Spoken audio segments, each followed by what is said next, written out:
Hi hello welcome to our channel. నేను మీ సిరి.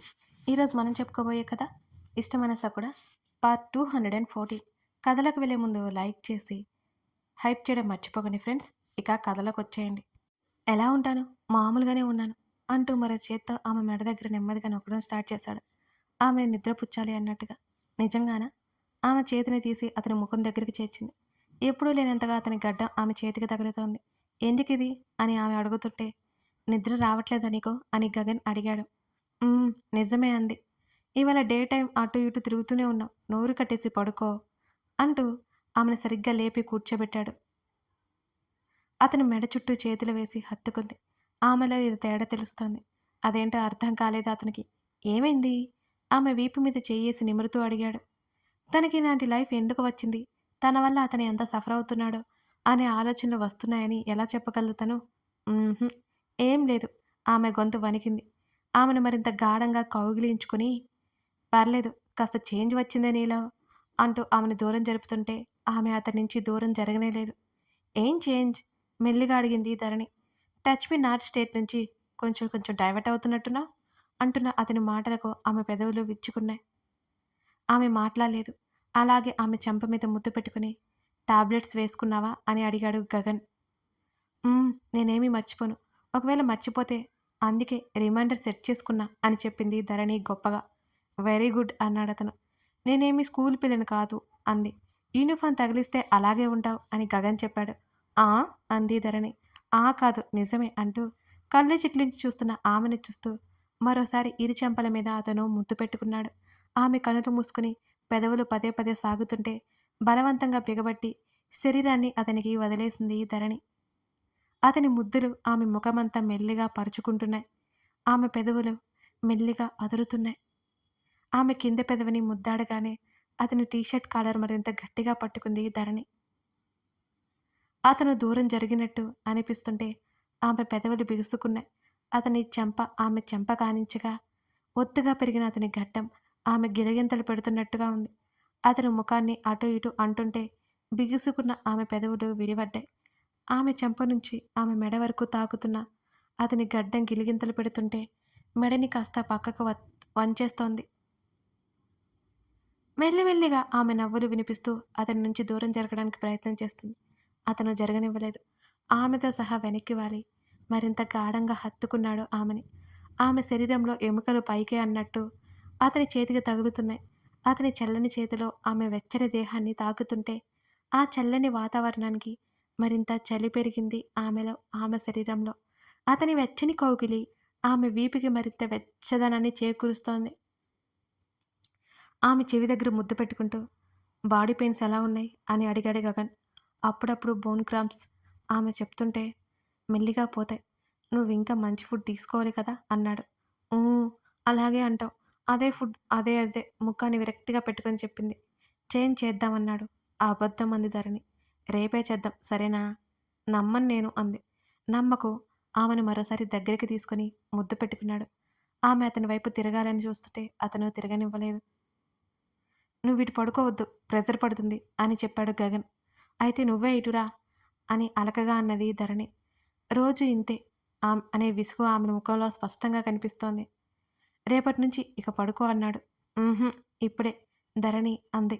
మొండి చేశావంటే పడతాయన్నాడు. ఊహుం, ఈడియట్ అంటూ ఆమెకు మరోవైపు చేరాడు అతను. అతని గుండెల్లో ఆమె ఒదిగిపోవాలని చూస్తుంటే హఠాత్తుగా ఆమె పెదవుల మీద అతని పెదవుల ఒత్తిడి తగిలింది మరోసారి. అది ఆమెకి అత్యంత ఇష్టమైందిలా అతనికి మరింత దగ్గరగా జరిగింది. అతని చెయ్యి ఆమె కణత నుండి జుత్తు వరకు మునివెలతో దువ్వుతూ ముద్దు పెడుతుంటే ఆమెకి ఏదో లోకంలో ఉన్న అట్టు అనిపించింది. శరీరం అంతా ఒకలాంటి మత్తుతో నిండిపోయింది. మరుక్షణం ఆమె తలని అతని హృదయంలో దాచేసుకుని ఆ ఉద్వేగాన్ని అణుచుకుంటూ అతను కళ్ళు మూసుకున్నాడు. ఎప్పుడో నీ గుండె నాదిగా మారినా నీ కౌగిలిలో చేరిన ప్రతి క్షణం నేను పసివాన్నవుతాను. ఫోన్ విపరీతంగా మోగుతుంటే విసిగొచ్చినట్టు నెమ్మదిగా కళ్ళు తెరిచాడు హర్ష. అతని కౌగిలిలో వేద నిద్రపోతోంది. టైం చూస్తే 6 అయింది. నెమ్మదిగా వేదను పక్కన వేసి మొబైల్ అందుకున్నాడు. గగన్ నుంచి కాల్ రావడం ఆలస్యం. అతను లిఫ్ట్ చేశాడు. ఆ అమ్మాయి ఇవాళ వస్తుందన్నావు కదరా ఎక్కడా? గగన్ నేరుగా విషయానికి రాగానే 9కి ఫ్లైట్ దిగుతుంది. ఎయిర్‌పోర్ట్‌కి వెళ్ళాలి అని చెప్పాడు హర్ష. సరే నేను వస్తాను నిన్ను పిక్ చేసుకుంటా అంటూ కాల్ కట్ చేశాడు. అతను ఫోన్ పక్కన పెట్టి ఒళ్ళు విరుచుకుంటూ వేదని చూశాడు. దిండు మీద చెంపారించుకుని బోర్లా తిరిగి మరీ నిద్రపోతోంది. ఆమె వీపు మీద నెమ్మదిగా తడమడంతో కాస్త కదిలింది వేద. ఆమె మెడ వెనక ముద్దు పెట్టుకున్నాడు హర్ష. ఆమెకి పూర్తిగా మెలకువ వచ్చింది. కళ్ళెత్తి పక్కకు చూసింది వేద. హర్ష కనిపించగానే పూర్తిగా అతని వైపు తిరిగి చేతులు చాచింది. మరుక్షణం ఆమె హృదయం మీద అతను వాలిపోయాడు. ఇంకాసేపు పడుకుంటాను హర్ష. ఆమె కళ్ళు మరింత నిద్రమత్తుగా మూసుకుపోతున్నాయి. సరే నాకు చిన్న పని ఉంది, బయటకు వెళ్తున్నాను అన్నాడు. అంది. ఇదంతా మర్చిపోయి లేచిన తర్వాత నాకు ఫోన్ చేసి గొడవ గొడవ చేయకో అన్నాడు హర్ష. సరే. ఆమె పెదవుల మీద మరోసారి ముద్దు పెట్టుకుని దూరం జరిగాడు. ఆమె చేతులు అతని మెడ చుట్టూ వేసి దగ్గరికి లాక్కుంది వేద. ఒక్కసారిగా తమరింత చేంజ్ అయిపోతే నాకు కష్టం హర్ష నవ్వుతూ అన్నాడు. ఈడియట్ అని అతన్ని వదిలేసింది, నెట్టేసింది వేద. ఎస్, నీ ఈడియట్నే అంటూ మరోసారి ఆమెను ముద్దాడాడు. వేదకి నిద్ర మొత్తంతా ఎగిరిపోవడంతో కోపంగా లేచి కూర్చుంది. ఏంటి అలా చూస్తున్నావు? హర్ష కళ్ళెగరేశాడు. నీ వల్ల నాకు నిద్ర అంతా ఎగిరిపోయింది. నువ్వు ఎక్కడికి వెళ్ళడానికి వీల్లేదు అంది వేద. ఇది టూ మచ్ అనిపించడం లేదు? అతను అక్కడి నుంచి లేచి ఒళ్ళు విరుచుకుంటూ వెళ్ళిపోతుంటే దిండు తీసి అతనికి కొట్టింది. టూ మచ్ లేదు, త్రీ మచ్ లేదు. ఇవాళ మా మమ్మీ రమ్మంది అంది వేద. దానికి నా పర్మిషన్ ఎందుకు? చక్కగా వెళ్ళి వచ్చే. అతని మాటలకి ఆమె కళ్ళు చిన్నవి చేసి చూసి సరే చాలా మామూలుగా చెప్పింది. ఆమె సడన్గా అలా ఒప్పుకోవడంతో హర్షకేదో డౌట్ కొట్టింది. కాకపోతే ఆలోచించే టైం లేక గబగబా రెడీ అయ్యి బయటికి వెళ్ళిపోయాడు అతను. గగన్, హర్ష ఇద్దరు ఎయిర్పోర్ట్‌కి బయలుదేరారు. కాస్త దూరంలో వెయిట్ చేస్తూ ఉన్నారు ఇద్దరు. ఇక్కడ గొడవ అవుతుందేమో హర్ష అడుగుతుంటే తను సరాసరి మన కారు దగ్గరికి వస్తుంది.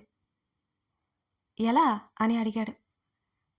తను నిన్ననే క్యాబ్ బుక్ చేసుకుందని రాజేష్ గారు చెప్పాడు. తన ఫోన్ కాల్ నాకొస్తుంది. అదంతా సెట్ చేశాను అని అన్నాడు. తనుండేది లోకలే కదా, ఎందుకు ఇదంతా అని అడిగాడు హర్ష. అదంతా తెలియదు కానీ ఒక రోజుకే క్యాబ్ చేసుకుందని మాత్రం తెలుసు. ఒకవేళ ఇప్పుడు మిస్ అయినా ఇక నుంచి ముందుకెళ్ళాక హైవే ఎక్కగానే పట్టేసుకోవడమే. గగన్ చెప్పడంతో హర్ష సరే అన్నట్టు చూశాడు. వీళ్ళు మరో అరగంట పాటు అక్కడే ఎదురు చూస్తూ ఉన్నారు. గగన్ మరో మొబైల్ మోగుతుంటే హర్షకిచ్చాడు. నేనేం మాట్లాడాలరా అని అడిగాడు. బాగానే సుత్తి కొడతావు కదా, ఇప్పుడు మాట్లాడు. గగన్ చెప్పడంతో నిట్టూర్చి ఫోన్ అందుకున్నాడు హర్ష. మేడం, హర్ష నటించడంలో మునిగిపోయాడు మరి. ఇక్కడే ఇక్కడే మేడం, కాస్త ముందుకు రండి, మా కారుంది అన్నాడు హర్ష. ఏది, ఆ బ్లాక్ కారేనా? ఆమె కన్ఫర్మ్ చేసుకోవడానికి అన్నట్టుగా మళ్ళీ మళ్ళీ అడిగింది. అవును మేడం అన్నాడు. నిజంగానే అది నీ క్యాబా? ఇది సెకండ్ హ్యాండ్ మేడం, రంగులేయించాను మేడం. లేకపోతే ఇలాంటి కారు కొనే స్తోమత నాకెక్కడది మేడం. హర్ష మాటలకి గగన్ పక్కనే చిన్నగా నవ్వుకుంటున్నాడు. సరే నాకు కనిపించింది, వస్తున్నా అంటూ ఆమె ఫోన్ పాకెట్లో పెట్టుకుని ఆ కారు వైపుకి అడుగులు వేసింది. ఆమె వస్తుందని అర్థమవుతుంటే ముందు నుంచి వెనుకకు వంగి కారు డోర్ తీశాడు హర్ష. ఆ అమ్మాయి కూడా కూర్చొని డోర్ వేసుకుని బ్యాగ్స్ లోపల పెట్టుకుని తలెత్తి చూసింది. ఇద్దరు ముందు కూర్చోవడంతో వాళ్ళ చెంపలు మాత్రమే కనిపిస్తోంది. ఆమెకే తెలియకుండా ఆ కారు డోరు లాక్ అయిపోయాయి. సెకండ్ హ్యాండ్ కారు ఇంత బాగుందేంటి? ఆమె అడుగుతూ అడుగుతూ వెనక్కి తిరిగి చూసిన హర్షం చూసి కళ్ళు పెద్దవి చేసింది. ఈ కారు నాది కాదు, వీడిది. వీణ్ణడుగు అంటూ గగన్ వైపు వేలుతో చూపించాడు హర్ష. గగన్ ఆమె వైపు తల తిప్పి చూశాడు. ఆమెకు విషయం అర్థమైంది. గబుకున కారు డోర్ హ్యాండిల్ మీద చెయ్యేసి నెట్టబోయింది. అది రాలేదు. ఆమె గబగబా లాగి కంగారుగా బయటికి వెళ్ళడానికి ప్రయత్నం చేస్తున్నా ఆమె వల్ల కాలేదు. ఆమె మరో 2 నిమిషాలు ప్రయత్నం చేస్తూనే ఉంది. గగన్ కార్ స్టార్ట్ చేశాడు. ఆమె భయంగా వెనక కూర్చుంది అలాగే. నువ్వు అంతా ఇప్పుడే చెప్పేశావనుకో, ఈ జర్నీలోనే నీతో అవసరం తీరిపోతుంది. టైం వేస్ట్ ఎందుకు చెప్పు అని అన్నాడు హర్ష. ఏం చెప్పాలి? అసలు ఎవరు మీరు? ఆమె చాలా మామూలుగా ఉండడానికి ప్రయత్నం చేస్తూ అడిగింది. అరే గగన్, ఎవరంటుందేంట్రా? మీ ఇంట్లో పని మనిషి కదా ఈ అమ్మాయి అని హర్ష వెటకారంగా అన్నాడు. అవును, చీప్ దొబ్బి ఉండొచ్చు, సెట్ చేద్దాంలే అన్నాడు గగన్ కనీసం వెనక్కి తిరిగైనా చూడకుండా. అతని దగ్గర నుంచి చూసిన ఆమెకి అప్రయత్నంగా చెమటలు పట్టేశాయి. మేడం గారికి స్వెట్ వస్తుందిరా, టెంపరేచర్ తగ్గించు అని సాగదీశాడు హర్ష. చాలా కూల్గానే ఉంది కదరా, అయినా అది వేడి వల్ల వచ్చే స్వెట్ కాదులే, తప్పు చేసి దొరికిపోతే వచ్చేది. గగన్ మాట మామూలుగా ఉన్నా ఒకలాంటి తీక్షణత ఆమెను చేరి ఇంకా ఇంకా భయం పుట్టించింది. ఎక్కడికి తీసుకెళ్దాం? హర్ష అడిగాడు. తిరిగి తీసుకురాని ప్లేస్కి తీసుకెళ్ళాలి అని గగన్ చెప్పడంతో, సార్ ప్లీజ్ సార్, నేను చెప్తాను సార్, ప్లీజ్ నన్ను ఏం చేయకండి ఆమె ఏడుస్తున్నట్లుగానే అడిగింది. వాడిది స్టోన్ హార్ట్, నువ్వు చావడమే అని హర్ష ఇంకాస్త భయపెట్టాడు. సార్ ప్లీజ్ సార్, నేను మొత్తం చెప్పేస్తాను సార్, ప్లీజ్ సార్, చాలా కష్టపడి ఈ పొజిషన్కి వచ్చాను సార్, నన్ను ఏం చేయకండి సార్, ప్లీజ్ సార్ ఆమె వెనక అరుస్తూనే రిక్వెస్ట్ చేస్తుంటే సరాసరి కమల్ ఇంటి ముందు కారు ఆపాడు గగన్. హర్ష కారు దిగి ఆమెను చూశాడు. ఆమె మౌనంగా కారు దిగింది. కళ్ళు తుడుచుకుంటూ కమల్ ఇంట్లోకి అడుగుపెట్టింది వాళ్ళిద్దరితో పాటు. అమృత ఆమె తల్లి ఇద్దరు గుడికెళ్లారు. కమల్ వీళ్ళ కోసమే ఎదురు చూస్తూ కూర్చున్నాడు. ఆ అమ్మాయి భయంగా నిలబడి ముగ్గురిని చూసింది. ఆమె చేతికి చుట్టుకున్న ఐడి కార్డ్ లాక్కున్నాడు Harsha. Doctor Vineetha, neuro psychiatrist అంటూ సాగదీసి నేలకేసి విసిరి కొట్టాడు దాన్ని గగన్. ధరణి బ్రెయిన్ ట్యూన్ చేశావు, ఆమె కరెక్ట్? గగన్ సూటిగా అడుగుతున్నాడు. అతని కళ్ళు ఎప్పుడూ లేనంత ఎర్రగా ఉన్నాయి. అతని 2 చేతులు బిగుసుకోవడం కూడా ఆమె చూస్తూనే అప్రయత్నంగా ఒక అడుగు వెనక్కి వేసింది. నో సార్, నేను అలాంటిది ఏం చేయలేదు. ఆ మాటకి అతనిలో ఆవేశం ఒక్కసారిగా పొంగింది. ముందుకు అడుగు వేసి ఆమె చెంప మీద బలంగా లాగిపెట్టి కొట్టాడు. ఆ పక్కనే ఉన్న టీపాయ్ మీద పడిపోయింది.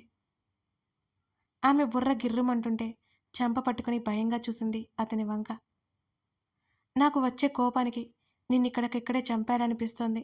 ఎందుకు ఇదంతా చేసావో చెప్తావా లేదా? గగన్ గట్టిగా అరిచాడు. ఆమె ఒక్కసారిగా ఉలిక్కిపడి శ్వాస వేగంగా పీల్చుకుంటూ సరిగ్గా లేచి నిలబడింది. గగన్ చూడగానే కమల్ నీళ్లు తెచ్చి ఇచ్చాడు ఆమెకు. ఆమె అవన్నీ గడగడా తాగి కొన్ని బట్టల మీద పోసేసుకుంది. ఆమె చెప్పే సమాధానం కోసం ముగ్గురు ఊపిరి ఉగ్గబట్టి చూస్తున్నారు. కథ కొనసాగుతోంది. అదన్నమాట. మొత్తానికి ఒక అమ్మాయినైతే వెళ్ళు పట్టేసుకున్నారు. మరి దీని వరక ఎవరున్నారో ఇప్పుడు వాళ్ళకి తెలియబోతుందా? గగన్ కనిపెట్టబోతున్నాడా? తెలుసుకోవాలి అంటే తర్వాత భాగం చూడాల్సిందే. కథ నచ్చితే లైక్ చేసి కామెంట్ చేయడం మర్చిపోకండోయ్. నిజంగానే మీ కామెంట్స్ నాకు చాలా చాలా ఎంకరేజ్మెంట్ని ఇస్తాయి. ఇది మాత్రం మర్చిపోకండి, గుర్తుపెట్టుకోండి. Thank you for watching this.